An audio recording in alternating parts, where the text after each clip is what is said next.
What up, guys? This is Pete, aka Characters. How's it going? Welcome back to the Carrot Poker Podcast. This is episode number 34. Coming to you pretty late at night. It's 11:30 because I'm doing some of my late night coaching with those pesky, annoying students in the United States of America, in particular, the ones on the West Coast who like to have ridiculous time zones and make me stay up till silly o'clock when I have to be up at 8 the next day. So thought I would kill a bit of time and keep myself awake by drinking some tea and doing a little podcast for you guys. We're going to continue our journey through the Grinder's Manual, the book that is coming out very shortly on No Limit Hold'em 6 Max Cash Online.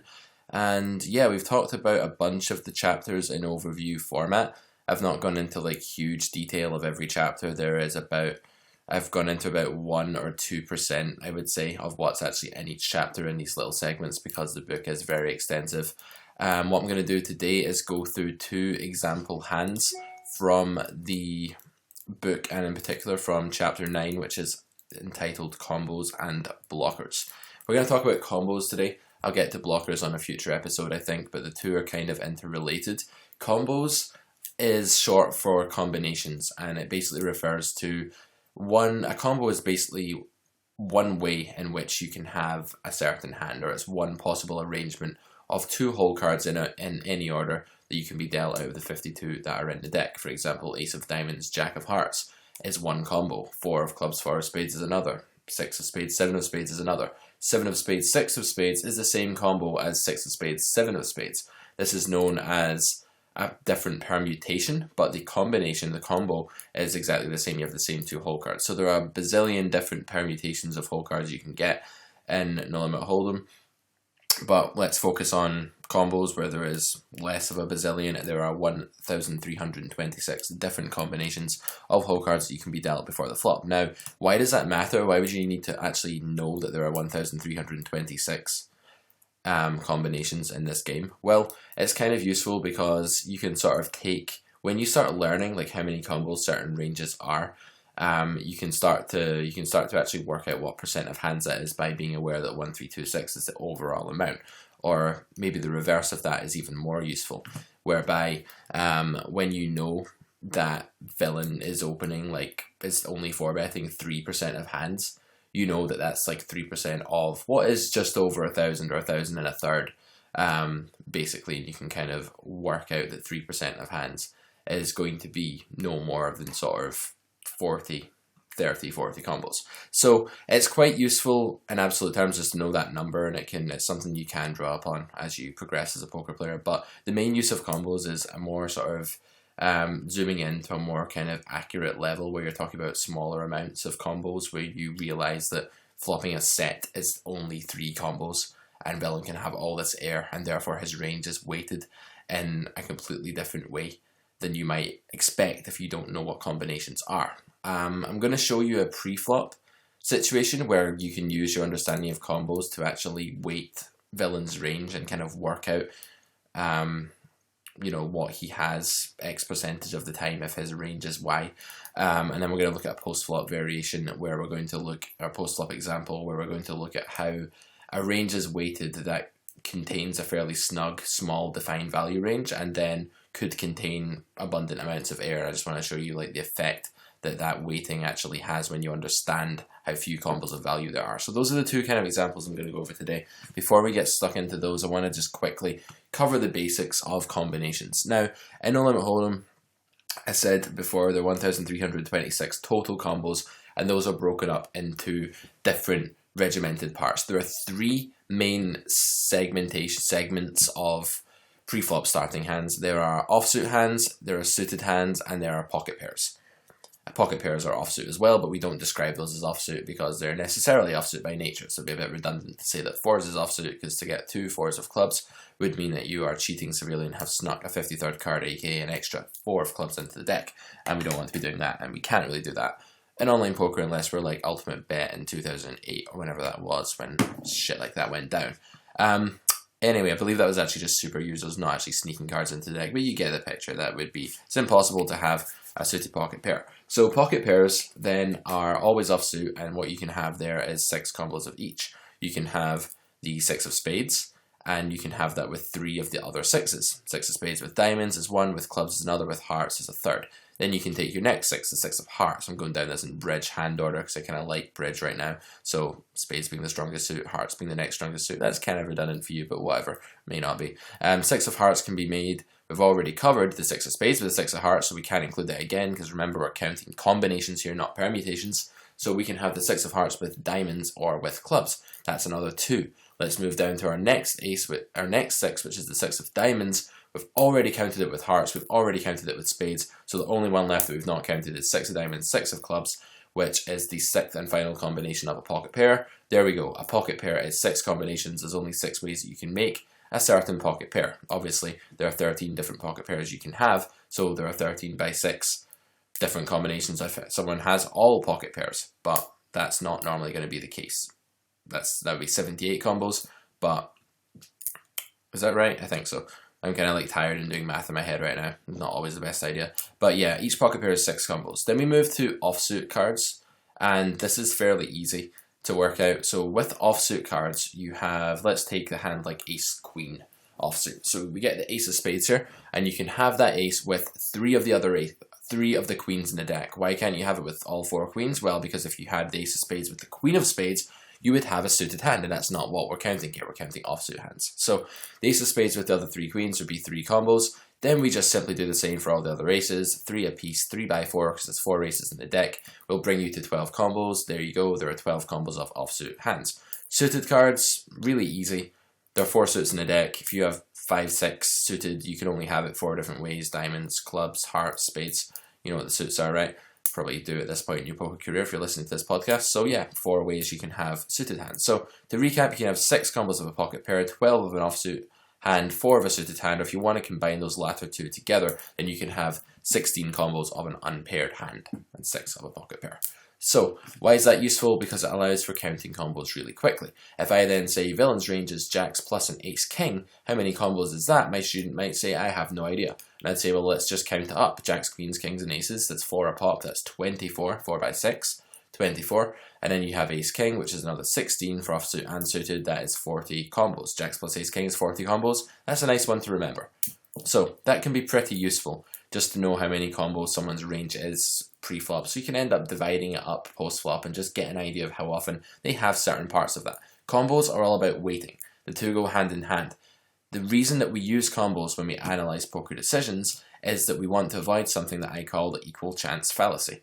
Listen to this. This is an example from my book. Imagine I said to you that, well, when I leave my house to go for a run in a few minutes, there are 2 potential outcomes. So it's certain that either of these 2 things will occur. 1, I will be pecked to death by ravenous seagulls, or 2, I will not be pecked to death by ravenous seagulls. Okay, so these are the 2 things that can happen. What if I then said, therefore, there's a 50% chance I'll be pecked to death by ravenous seagulls? You would say, actually, no, Pete, that's nonsense. Just because there are 2 things doesn't mean there's the same probability of them occurring. But wait, here we have the problem, because why do I use these ridiculous analogies in my coaching and podcasts and videos and throughout my book? I don't use them like all over my book, don't worry, you do escape them with some poker theory from time to time. But why do I fall back on these things that seem so blatantly obvious and maybe borderline insulting? I use them because in the poker world, students commonly reason in ways that are just parallel to this and are as bad in the poker realm, logic-wise, as that seagull statement is in the real life situation. To say that there's a 50% chance I'll be eaten by big white greedy birds, there's a lot of these in Scotland by the way, to say that there's a 50% chance of that happening is crazy, but people do the poker equivalent all the time. Take the following example. In this hand, hero has queens and is on the button. And what happens is that it folds round to hero, and hero opens the 3 big blinds. Let's assume we're 100 deep, as we do all the way through this book, unless we've got other information. We raise the 3 big blinds, the small blind then folds, and the big blind, who is a reg running 24-20 with an 8% 3-bet, raises us to 11 big blinds, 3-bets us to 11 BBs. Hero decides that queens are a good enough part of his range to qualify as a 4-bet call, and opts to 4-bet to 24 BBs, a nice slightly over min size, which is fairly standard and reasonable in this spot with these stacks. And big blind shoves. Action to hero. Well, we've decided to 4-bet call, so obviously we are going to call here, but let's change this situation and say that after we 4-bet, we knew that villain's range for shoving was exactly king, king plus ace, king. Now, we probably wouldn't 4-bet in the first place if we knew that was the case. But let's just say that we got ourselves into this mess and we've realised now that big blind has only shoved the range of king, king plus ace, king against us.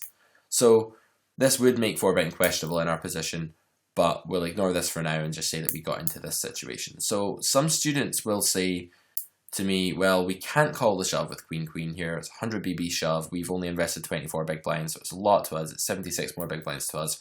They'll say, how can calling the shove be plus EV if villain is only shoving king, king, ace, ace, and ace, king? Surely hero is either flipping or crushed. And here is where the student commits the equal chance fallacy, as I call it. Just because there are two outcomes, potentially, where we are, it's very true to say that we are either flipping or we are crushed. Those are the only two things that can happen, where flipping is loosely translated to mean we have somewhere between, I don't know, like 43 and 57% equity, I guess, is the way it's kind of used in the poker world. Queens here is not flipping. It is a favourite against ace king offsuit, a considerable favourite against ace king offsuit. Well, I say considerable, enough to be reasonably over 50%, but not near 60%, I suppose. But people say you're flipping here anyway. They use the term that way, whatever. So it's true that we're either like slightly better than flipping, literal flipping, or we're crushed by kings and aces, which have like 80% upwards equity against us. So why is it okay to call? Because they don't have kings and aces anywhere near as often as they have ace king. Why not? Combos. Well, I'd say anywhere near as often. They do have it almost as often, but we'll see here that they have ace king much more often than the other two. More often than the other two hands. Man, my brain is just throwing in like exaggerative words, exaggerating terms for no reason tonight. So let's count the combos. Villain's shoving range is presumed to be at this point kings, aces, and ace king. Kings and aces, well, they're 6 each. They're pocket pairs. That's 12 combos. Ace king is 16. So right away, we actually know that villain has the ace king part of his range more often. How much more often? Well, we can get a calculator out and we can now calculate the combos. He has 16 combos of ace king divided by a total range, and if you learn your combos, you'll learn that king, king plus and ace king is going to be a total of, well, 16 for ace king plus 12 is 28. So that means that 16 out of 28% of the time, or 57% of the time, villain is going to have his ace king. So it's because he has ace king more than half the time here, considerably more than half the time, I would say. It's a combination of that and hero's pot odds that allow us to call here.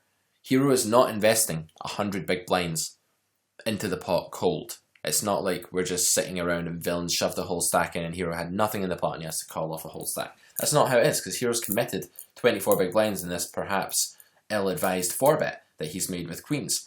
And now that he's made that 4-bet, we can see that 4-bet calling is better than 4-bet folding from this point of decision. Again, the 4-bet's probably bad if this is villain shoving range, but we're not actually considering that in this example. So hero only needs amount to call divided by amount to call plus total pot equity, which in this case is 76, the amount left to hero, the 100 minus the 20, 100 stack minus the 24 he's already invested with the 4-bet, including the open and all of that, divided by 76 plus 124.5, which is the dead money plus villain stack, and that means that hero needs 38% equity, 37.9 to be precise, to call this off. Well, queens against this range is doing a bit better than that.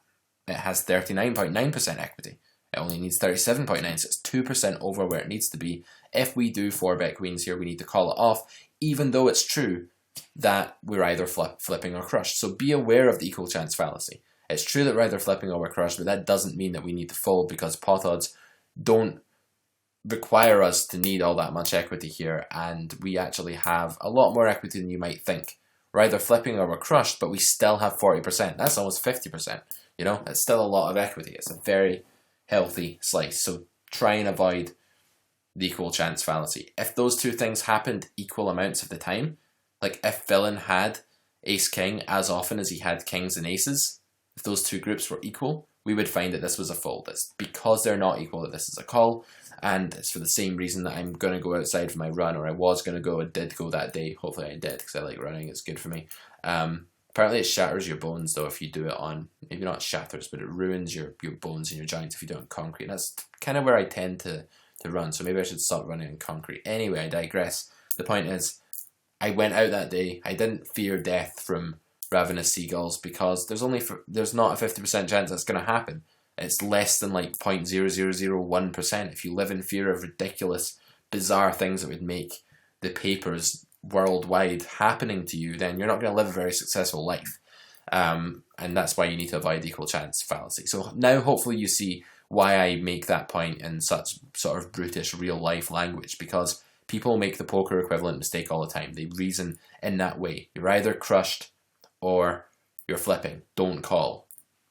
Like, that's just nonsense. We've not considered the full situation. You need to consider the amount you have to call divided by that plus the pot to work out your RE, required equity. We've been through this many times throughout this podcast. And then you need to see if you reach that target, and that will depend on combos and how they are weighted. If hero has ace-king, the situation is actually even better, because ace-king blocks the hands that hero is worried about. It reduces the combos of aces and kings. There are now not 6 combos of aces and 6 combos of kings in villain's shoving range. There are only 3 each. It slashes them by 50%. Then if villain can have queens in his range or something like that, and changing the situation here, queens is as likely. If villain's range is queens, kings, and aces, and we have ace-king, queens, kings, and aces, half the time he'll have queens, 25% of the time he'll have kings, and 25% of the time he'll have aces. Because when we hold an ace and a king, he only has 3 of kings and aces each, and he has 6 of queens. So blockers are powerful. Blockers are something we're going to get onto in a future episode, and they're directly linked to combos in that way. So combos are everything. They determine how a range can be weighted. They can give you a very good picture of what villain's range actually looks like. Here's another example. This is from hand 77 of like 160 something in the book. In this hand, hero has ace-jack off, ace of clubs, jack of spades, and he opens the button for a min-raise because there are no weaker players whom he's targeting in the blinds. So he opens to a min-raise, and the big blind flats. Small blind folds. To the flop, 2 players, jack 6-2, 2-tone, jack of diamonds, 6 of hearts, 2 of hearts. No backdoor flush draw for hero who holds ace of clubs, jack of spades. He's flopped top pair with the toppest of kickers. His hand is very strong. Big blind checks, and hero makes a small, just over half pot c-bet, as he will do with pretty much his whole range in this situation. It's just good to bet your whole range here in position on a very dry board. In these spots, it's hard to counter that strategy. I think I've talked about that at great length as well in c-bet episodes. So we c-bet, and big blinder raises us to 8 big blinds. We c-bet 2.5 BBs, he raises to 8, and we flat, because why do we flat? Well, what's he repping for value? He shouldn't have jack 6 or 6-2 or jack 2. These combos just should never really be flatted, even for the min open, I would think. So what's he repping? Sets. How many sets can he have? Well, he shouldn't have pocket jacks. 1, because we block it, reducing the combos from 6 down to 3 for the jack on the flop, down to 1 when we have another jack. The only combo of pocket jacks left here is jack of clubs, jack of hearts. And is villain really not 3-betting that pre-flop big blind against button with a 7% 3-bet? That's what villain has, by the way. I neglected to mention that. He's a reg 28-23 with a 7% 3-bet. Unlikely. Probably villain is 3-betting that one combo of jacks and doesn't even have it. And if he does have it, sometimes it's only one combo. It's minuscule. It's very unlikely. Tiny part of his range. 6s and 2s, sure, he can have those combos, but they're only 6 before the flop. When you bring out the 6 of hearts and the 2 of hearts, you can't have 6s with the 6 of hearts anymore. You can only have spades and clubs, spades and diamonds, or diamonds and clubs. That's 3 combos in my book.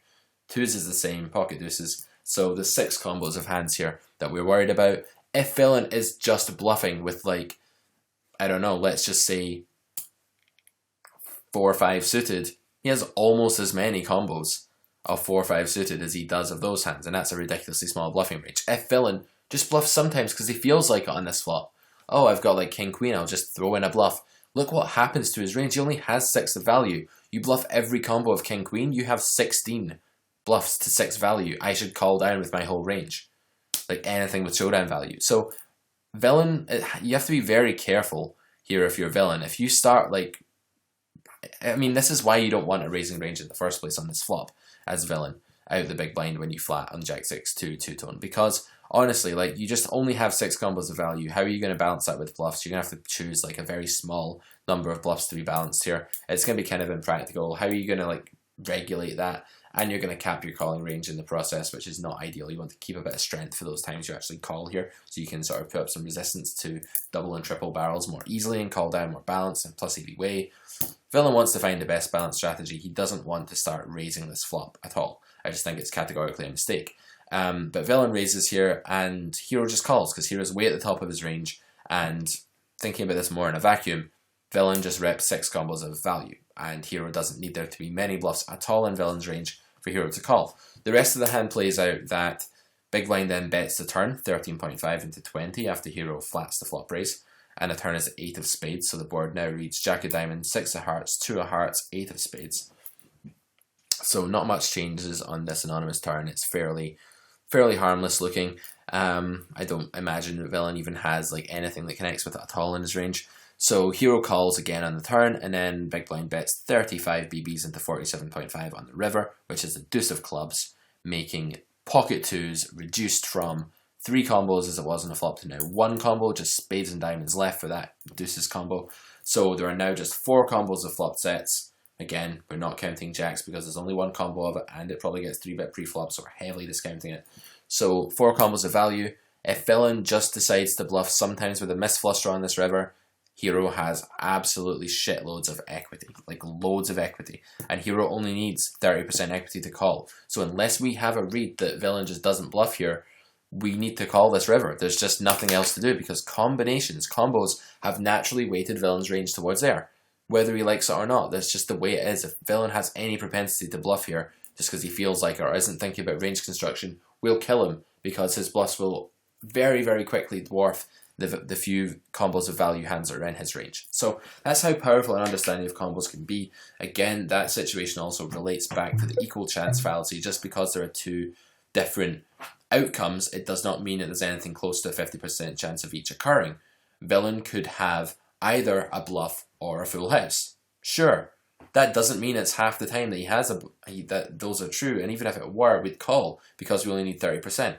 So that's an introduction to combos for you. It's a little taster snippet from chapter 9 of the book. Book will be out in a few weeks' time. I'm just setting up my office in my new place. I'm getting ready to launch that book and do a bit of publicising and stuff. So stay tuned for it. It'll be on Amazon. You can find it. It's called The Grinder's Manual when it comes out. If you're listening to this in sort of late March or April, hopefully it's already available for you guys. I'll keep you updated on different podcasts from week to week and let you know how it's going. In the meantime, I'm still doing loads of coaching, which is slowing down somewhat the production of the book. But, you know, I've always can't give up coaching. It's kind of my day job. But eager, as always, to take on loads more of you podcast listeners as my students. I've started to take on more and more of you guys who actually have found me via the Carrot Poker podcast. That's awesome. You know, it's flattering for me that you guys have been giving me such positive feedback and you've been enjoying the content of this show and you've been getting in touch to work with me on your game because of it. And I've been enjoying working with the guys I've picked up as podcast listeners. So if you're out there and you're thinking about coaching, feel free to just shoot me an email, ask any questions. Check out carrotcorner.com for info and packaging, pricing, testimonials, that kind of thing.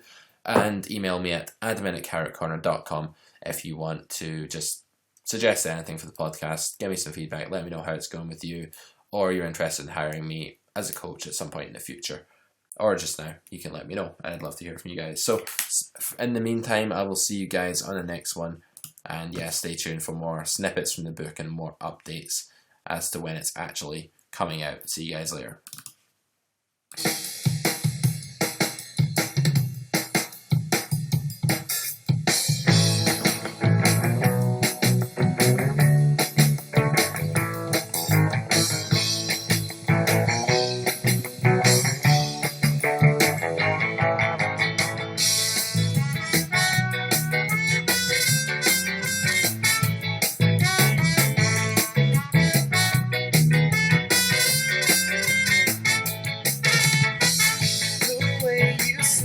Girl, since you